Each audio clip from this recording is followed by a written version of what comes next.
your main man returns with more. Yes, can you believe it? More RPG horror stories. They never stop. Such has been the luck of my life. Now, this is a guy that I met in a place called the Gamers Guild when I was 15. The very first time I met the guy, he read it wrong to me. I said, oh, I wonder if this guy's a child molester. That's really like the first thoughts I had on this guy when he was up there.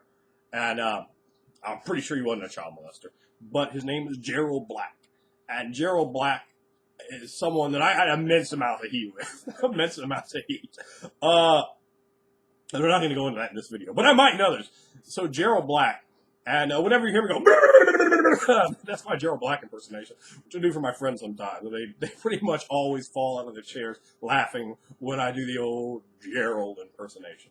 That's a guy I can't stand. But I'm all the better for having known him because he's provided me with tremendous amounts of comic relief in my life. Now, this guy was a horrendous game master. He was the antagonistic type of game master. You know, he wanted to lean on you to prove something. He had a chip on his shoulder, and he was going to just roll it over you and try to beat you down and teach you so forth. Now, this is called So I Summon a Familiar in Gerald's game.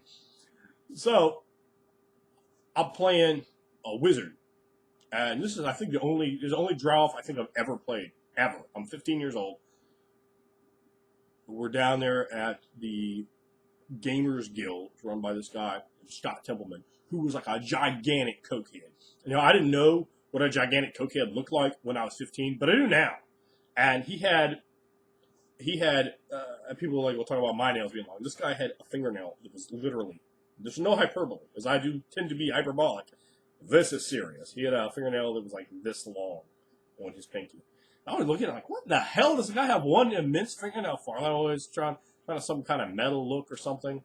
And he kind of had like a style of Ozzy Osbourne. He kind of dressed like that with that kind of hair. He didn't in the face didn't look like Ozzy at all, but he had that kind of style with the long hair. And right honestly, he looked pretty cool for a guy that ran a game store. Hands down, the coolest looking guy that I've ever seen running a game store. And his wife was pretty. Not the comic book guy type that I have seen many times running game stores. And this guy, he ran a pretty good place. I like Scott Dillon. If I saw him today, I'd talk to him. But he was a cokehead. You know, he would, and as someone smarted me up on that, I don't know, maybe, this time I'm 15, so maybe when I'm like 17 or 18, someone has smarted me up about that. Why he had the long nail, just line up with coke, right up the nose and go. I never saw him do it. I don't know that he was. But what I hear, and what seemed to be the case, is he was in fact a cokehead. Now the story isn't about him, because I like Scott Dillon. But Gerald Black is running this game, and I played this character a few other times, and there was no semblance of any kind of sense of Gerald's game. Like random people would just show up with a character, and whatever happened last week, it didn't make any difference. Like you could just play a different character, or it wouldn't be the same people that were there, just be different people with different characters, or the same people might be there with a different character. And there was no cohesion at all. There was nothing coherent about the game, really, in any shape, form, or fashion. So, I'm playing. I think this might have just been one-on-one. So, this is what he thinks qualifies as running a game. Remember, we talked about the antagonistic adversarial game master. This guy was, boy, he was like a perfect 10 on that deal. And at this time, like, we didn't have any heat at all. And this doesn't have anything to do with why we have heat. But it was just ridiculous. So I'm playing the game, and I play a drow. Again, this is the only time I've ever played a drow. In fact, I actually want to play a drow. That's on my list of characters to play, because I'm like, I could actually do some things with that. Now, in 20 years, literally, I haven't played a drow at all, outside of like an NPC. And even there, it's been pretty minor. It's not something I've used a lot. So I'm playing this character, and I'm casting the spell. Fine, familiar. I haven't go through the whole thing about how I get the herbs, and bing, bang, boom. And I go out kind of near the woods, but still in a field. And I'm thinking, well, this would be cool. We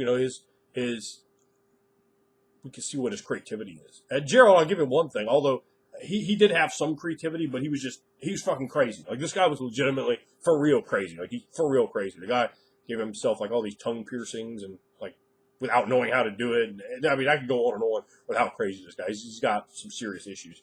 And he's if for those of you that know pro wrestling, he looked kind of like Mike Awesome. He was a big guy, he's like 6'3". I don't know, 250, something like that, and not like a fat guy, but just to give you a little context there. I cast find familiar, this whole big thing, and I really describe it. I'm all proud of myself. Yeah, I cast find familiar. So I'm like, this would be cool. I can see what his creativity, what kind of familiar he gives me, and then I've built up, because it's like the third time I played this character in this game. I think it already like gained like a level or something. So I'm pretty happy, and all of a sudden this thing that looked like, I remember looking like a combination of like a roper and like a shambling mound. It starts like coming out of the woods, and I'm like, and this is after like an hour later after casting spells. So I'm like, oh, that sounds pretty badass. So I'm thinking, but also I'm a little hesitant. Like, is this for my familiar? She's like, well, what do you do? So I'm like, well, I guess I stand there and look at it and wait, like, because, stuff like that probably shouldn't just be loping on out of the woods like that was straight, right? I give him a little bit much credit there. And the thing just walks up to me, attacks me, kills me. That was my character's death. I'm looking at him like horrified. I'm like, man, I was thinking, no familiar comes. You have a perfect opportunity to do something cool, and you just have a monster just walk up and kill me after I've spent all this time describing the spell. I mean, hell, at least give me the familiar. At least roll that scene out before you give me some ridiculous random encounter. It was absolutely ridiculous. And the way that he portrayed it, like, it was kind of like giving me that, almost like, well, you better not attack this, because this is probably just your familiar. So I'm like kind of excited. I'm like, oh, this is some strange kind of hybrid monster he made. All right, this sounds pretty cool. We can roll with this. But the monster was Gerald, and the mark was me, and I paid the price and died just like that. And it's horrified. I'm like, are you kidding me? It's freaking ridiculous.